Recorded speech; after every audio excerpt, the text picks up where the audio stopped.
So with the fourth pick, the Houston Rockets are on the clock, and I know that the draft should take precedence, but I feel like I need to get my number one thing they should do this offseason. And it falls into the category of actually doing nothing. Do not touch James Harden. Do not sign him. Do not welcome him back. It is not worth it. Do not do it. You already have two volume shooters who do nothing for you defensively already on the team for far cheaper. I know that there's rumblings about Jalen Brown and James Harden coming there and all these weird reshaping things. Don't do it. It's not worth it. We've done this before. You came really close. You're a Chris Paul hamstring away or not going 0 of 25 and 3 in game seven. Do not do it. Do not bring it back. That's my stance. I'm sure you disagree with me. That's okay. Then you're going to take Amen Thompson. So there's a pair of twins coming up.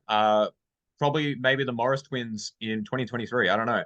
But we have two of them, and Amen is the interesting one out of the two. It's always funny how one twin seems to be slightly better than the other twin, and that's the one everyone gets excited about. But I think Houston's in an interesting position. They've got a lot of like lanky playmaking. They've got a weird philosophy of basketball that I think they could really double down on by getting Amen Thompson and have a bunch of like 6'6", 6'7" guys that can just create off the dribble, play make. You could get a real nice like flowing offense going. It's not one of my bullet points, but obviously a coach, Silas hasn't really worked out the way that they wanted, but I don't know who would work out with that current roster. But maybe there's someone that can come in there. Steve Kerr is not the answer, but Steve Kerr with that motion offense in a really interesting, versatile young group, if you could get them to buy in, have something go, that would be all right. Do you want to coach them? Is that what you're saying? Is that what the hands up for? I would love to coach them, but they have a coach. Yeah, but the Udoka rumors are clearly indicative that they're not planning to stick with their current coach. They would not allow those rumors to be as regular as they are. But look, Houston just needs to stay young for a little bit longer. They keep collecting their things. Kind of do what Orlando's done, where they've really kind of pulled a lot of different talent that's got value. But they do have one player that's already up for a contract, and that is Kenyon Mutton Jr. Clearly a massive hustle energy player that most playoff teams would find value in. All right. So I'm not saying that he's not talented. I'm just saying that on Houston, his talents are a bit wasted. He clearly is an energy guy. He's clearly a hustle guy, and he clearly can do some really impressive things off the bench for anyone. And because of that, I say you sign him and I say that you trade him. I trade him for picks. I haven't got a fake trade for you because obviously a sign and trade for the picks is a little bit tricky, but there's value there, but he's not valuable to you, if that sort of makes sense, right? He's a 7th or 8th, ninth man on a bench.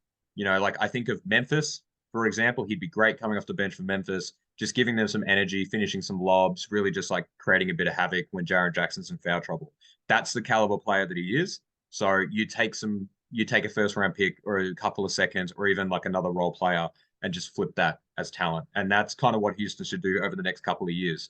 They collect their talent, keep the ones that clearly have like long lasting potential, and flip the ones that clearly are better served on more competitive teams.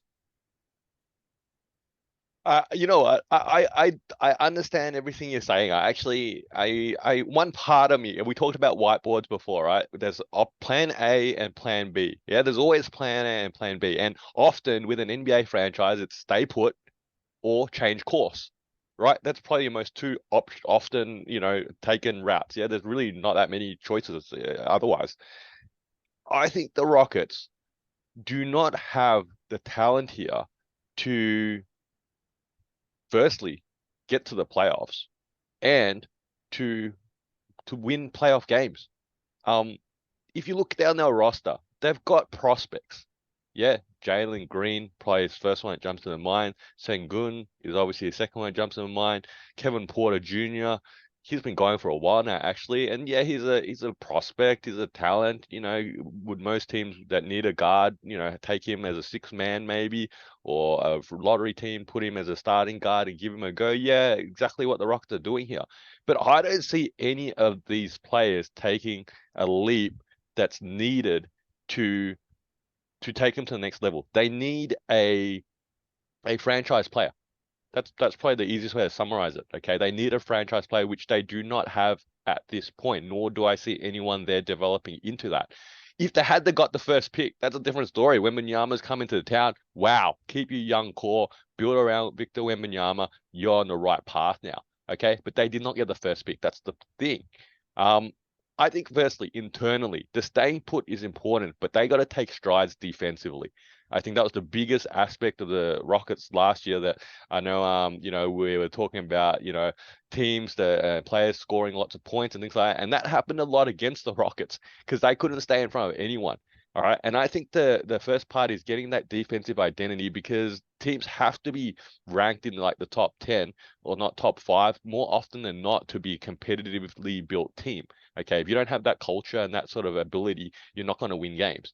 So I think the next part here that the Rockets need to target here are vets that can support this younger cast and give them that sort of right mindset. I don't know if you remember last year again, Eric Gordon went out at the trade deadline. Okay, and he's obviously keen to go somewhere else and he wanted minutes and he's still a serviceable player sort of situation. Okay, but they probably could add 2 or 3 vets to the bench that obviously ones that looking for a go around, but knowing that they're not going to play 20 minutes a night, but they'll reason that they're there is to build the sort of culture that's needed to be successful. All right. And I think obviously Udoka's a good signing in that sense because he's got that rep that he came from the finals, obviously after everything that happened 2 seasons ago, or last season, effectively, really, after this season, 2 seasons ago. And I guess you talked about James Harden. You did mention Jaylen Brown.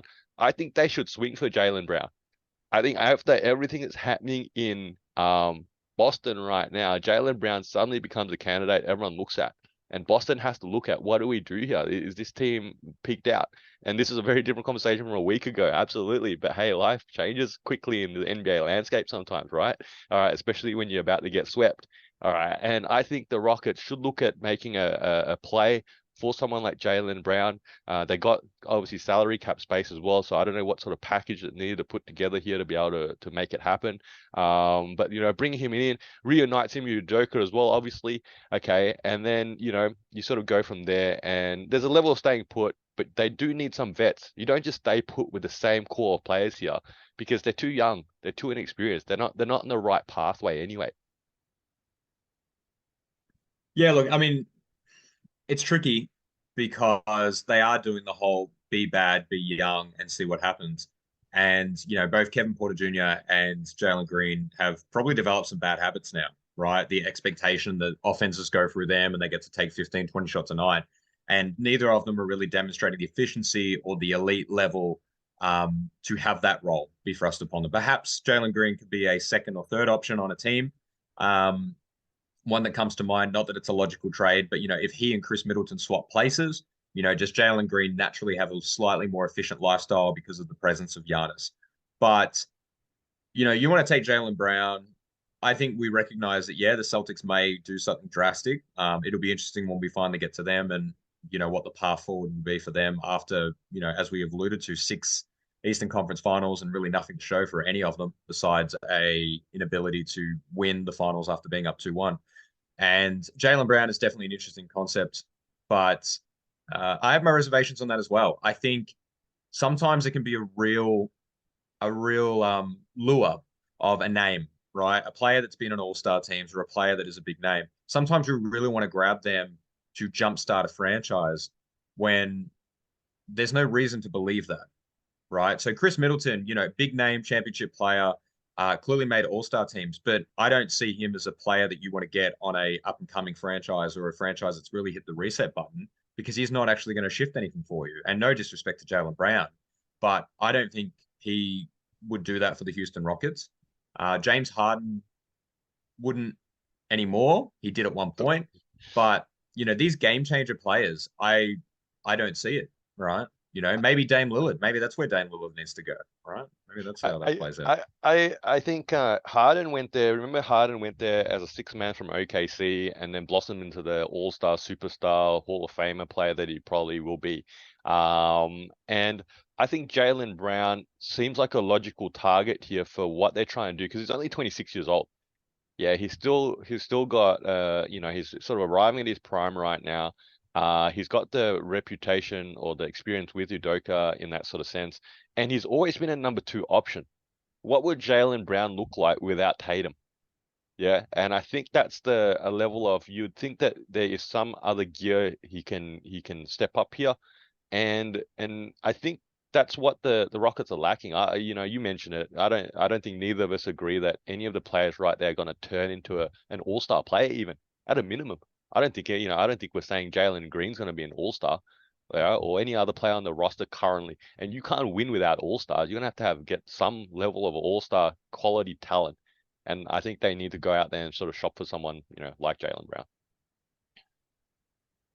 I think either way, both of our pathways, you're either picking someone up or I'm just staying put until we can pick someone up. But yeah, I think we're in agreement that Houston are plodding along for a couple more seasons. This is two guys with spare time. I'm Faz, this is Nick. You're probably a basketball fan like us, so hopefully you can throw us an assist and giving our video a like and subscribing to our channel. And if you got thoughts, feelings, or even some suggestions, please put them down in the comment section below. And thank you for using your spare time to watch us in our spare time.